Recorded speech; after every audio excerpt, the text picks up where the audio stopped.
உங்களுடைய நுரையீரல புண்ணாக்குறவங்க என்ன பண்ணணும்னா, முதல்ல சர்க்கரை வெள்ளிக்கிழங்கு வாங்கி உங்க நுரையீரல டிடாக்சிஃபை பண்ணி ரெடி பண்ணி வச்சுக்கோங்க அடுத்த வேவ்க்கு. கோலன் கேன்சர், குடல் புற்றுநோய் யாருக்கு வரும்?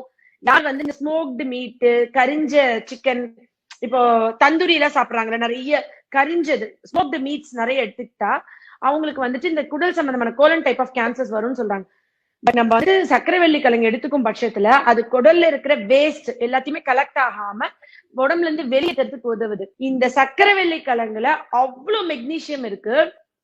சோ தட் இந்த மூட் ஸ்விங்ஸ், டிப்ரெஷன், ஸ்ட்ரெஸ், மன அழுத்தம், ப்ரீமென்ஸ்ட்ரல் சிண்ட்ரோம், இந்த மனசு சம்பந்தமான பிரச்சனையை சரி பண்றது இல்லாம, இப்ப எப்சாம் சால்ட் வச்சா காலுக்கு வெளியே இருக்கிற தண்ணி வந்து வீக்கம் வந்து, இப்ப நம்மளுக்கு உடம்பு வீக்கம் இருக்குன்னா நம்ம பார்லி கஞ்சி குடிப்போம், சொரக்கா சாப்பிடுவோம். இப்ப கால் வீக்கம் இருக்குன்னா நம்ம எப்சாம் சால்ட் தண்ணியில வச்சோம்னா கால் வீக்கம் வரும்.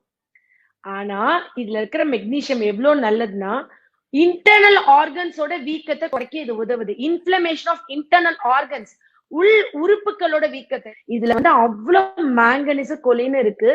என்ன ஆய்வு பண்ணிருக்காங்கன்னா, 60 வயசு முதிய ஒரு தாத்தா இதை சாப்பிட்டா கூட அவர் வந்து 20 வயசு இளைஞன் அளவுக்கு அவங்க பிரெயின் வந்து சுறுசுறுப்பாகி நியூரோ டிரான்ஸ்மிட்டர்ஸ் ஆக்டிவேட் ஆகி அவர் வந்து பயங்கர ஃப்ரெஷ் ஆயிருவாராம். மெமரி அவ்வளவு ஸ்ட்ராங்கா இருக்குமா.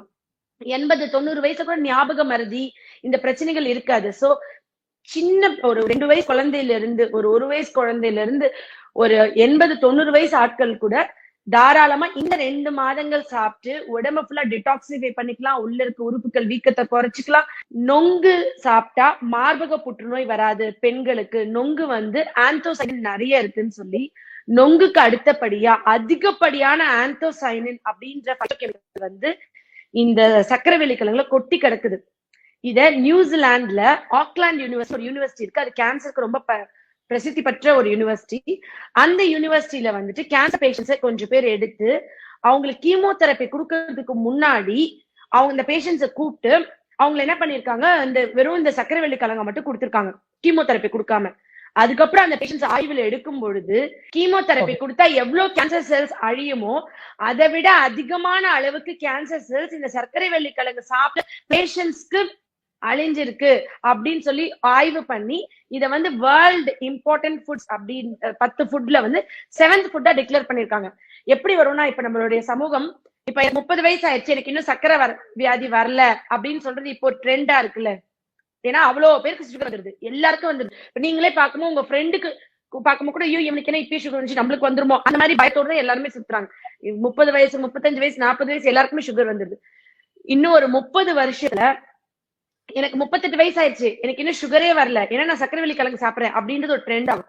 பட் சர்க்கரை வெள்ளிக்கிழங்கு வந்து வாயில இருந்து ஆசன வாய் வரைக்கும் எல்லா டைப் ஆஃப் புற்றுநோய்களும் வராம தடுக்கிறது மட்டும் இல்லாம, உடம்புல இருக்கிற நச்சுக்கள் வெளியேற்றது இல்லாம, வருஷத்துல 12 மாசத்துல இந்த 2 மாசம் ஜனவரி பிப்ரவரி நம்ம உடம்ப டிடாக்சிஃபை பண்ணிக்க, சுத்திகரிக்க, உறுப்புகள் எல்லாத்தையுமே வந்து சர்வீஸ் விட்டு வந்து எடுக்கிற மாதிரி வச்சுக்கோங்களேன். சரி, இது புற்றுநோய்கள்னு எடுத்துக்கிட்டீங்கன்னா இது வந்து வெறும் ப்ராஸ்டேட் கேன்சரா இல்ல கீமோதெரப்பி போறதுக்கு முன்னாடி நீங்க வந்து ரெகுலரா பரம்பரையா கேன்சர் இருக்கிற ஒரு ஃபேமிலி ஜீன்ல இருக்கு, ஜெனட்டிக்கா இருக்குன்னா நீங்க வந்துட்டு சர்க்கரை வெள்ளிக்கிழங்கு எடுக்கும் பொழுது உடம்பு ஃபுல்லா டிடாக்சிஃபை ஆகிறது இல்லாம அந்த டெண்டன்சியும் குறையுதுன்னு சொல்லி ஆய்வுகள் பண்ணிருக்காங்க. அது மட்டும் இல்லாம கேன்சர் இருக்கிறவங்க கீமோ ரேடியோ எடுத்து முடிச்சவங்க திரும்பி வராம இருக்க, ரெக்கர் ஆகாம இருக்கிறதுக்கு எல்லாத்துக்குமே இது வந்து பெஸ்ட் மெடிசனா இருக்கு.